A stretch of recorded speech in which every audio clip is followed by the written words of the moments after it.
अमृतम में आप सभी का स्वागत है। तो हम आ गए हैं भगवत गीता अध्याय 13 प्रकृति, पुरुष और चेतना। तो श्लोक क्रमांक 1 और 2।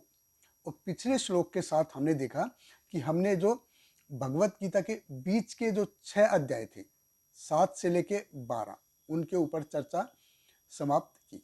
और इस अंतिम 6 अध्याय में भगवान हमको ज्ञान मिश्रित भक्ति और शुद्ध ज्ञान के बारे में बताएंगे। बीच के 6 अध्याय में भगवान ने शुद्ध केवला भक्ति के बारे में बताया और पहले 6 अध्याय में भगवान ने विविध प्रकार के योग पद्धतियों के बारे में बताया। अभी आने वाले 6 अध्याय में 13 से लेकर 18 तक भगवान हमको ज्ञान और ज्ञान मिश्रित भक्ति के बारे में बताएंगे। और इसकी शुरुआत किससे करते हैं कि ये शरीर कौन है, क्या है, इसके अंदर का व्यक्ति कौन है, इनकी जो गतिविधियां होती हैं उसका स्वामी कौन है, इस संसार का स्वामी कौन है। तो भगवत गीता अध्याय 13 श्लोक क्रमांक 1 और 2। अर्जुन उवाच प्रकृतिं पुरुषं च एव क्षेत्रं क्षेत्रज्ञम् एव च एतत् विदुतम् इच्छामि ज्ञानं ज्ञेयं च केशव।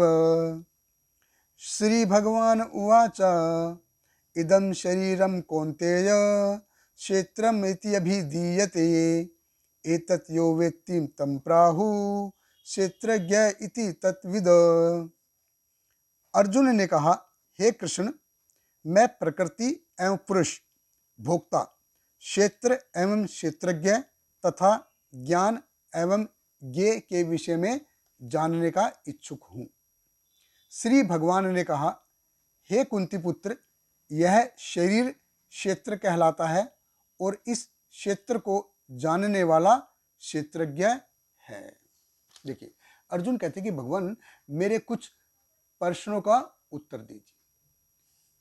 प्रकृतिम पुरुष च एव, ये प्रकृति क्या है, इसका जो स्वामी है पुरुष वो कौन है। क्षेत्रम क्षेत्रज्ञम एव च, कि जहां पे कर्म होते हैं वो जगह कौन सी है और उस जगह का जानकार कौन है। एतत् विदुतम इच्छामि, कि मैं ये जानने का इच्छुक हूं। और भगवान देखिए तुरंत इसका वर्णन करना शुरू कर देते हैं। भगवान कहते हैं इदं शरीरम कौन्तेय, कि ये जो शरीर है ये क्षेत्र कहलाता है। ये वो जगह है जहां से आत्मा की गतिविधियों की शुरुआत होती है। ये क्षेत्र है ये, और इसकी जो गतिविधियां हैं ये जीव को घुमाते रहते हैं। कैसे? जैसे एक बोट में बैठा व्यक्ति है, वो स्थिर रह पाता है क्या? नहीं रह पाता है। क्यों नहीं रह पाता?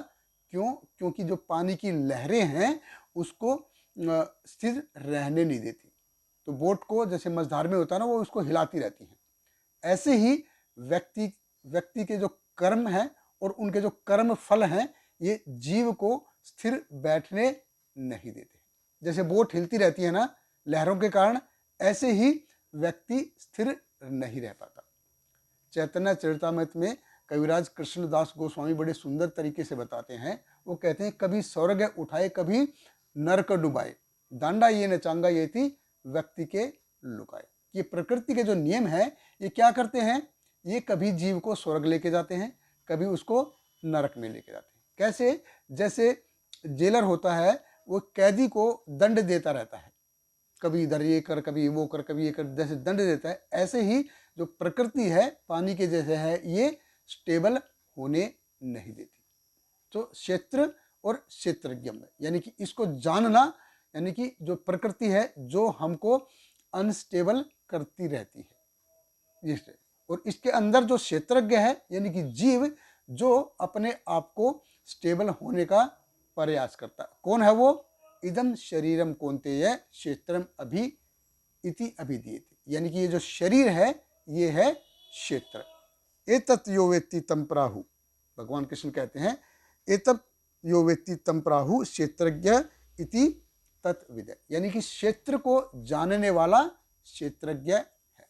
जैसे बोट में बैठा व्यक्ति है वो कैसे पानी में अपने आप को स्थिर रखता है, वो है क्षेत्रज्ञ। पानी क्या है? ये है प्रकृति। ये जैसे पानी बोट को हिलाता रहता है, एक जगह स्थिर नहीं रखता है, ऐसे ही प्रकृति है, जीव को एक जगह स्थिर बैठने नहीं देती है।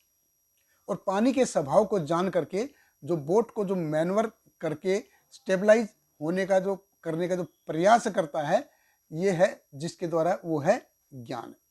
ज्ञान यानी कि ज्ञान किस चीज का? कि प्रकृति और पानी जो हमेशा स्थिर अस्थिर करते रहते हैं, जीव को अस्थिर करते रहते हैं और जीव को अलग अलग एक्सपीरियंस से अलग अलग योनियों में घुमाते रहते हैं।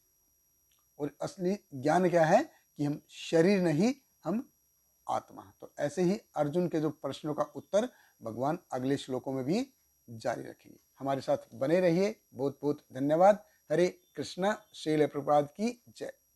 हरे कृष्णा कृष्ण कृष्ण हरे हरे, हरे राम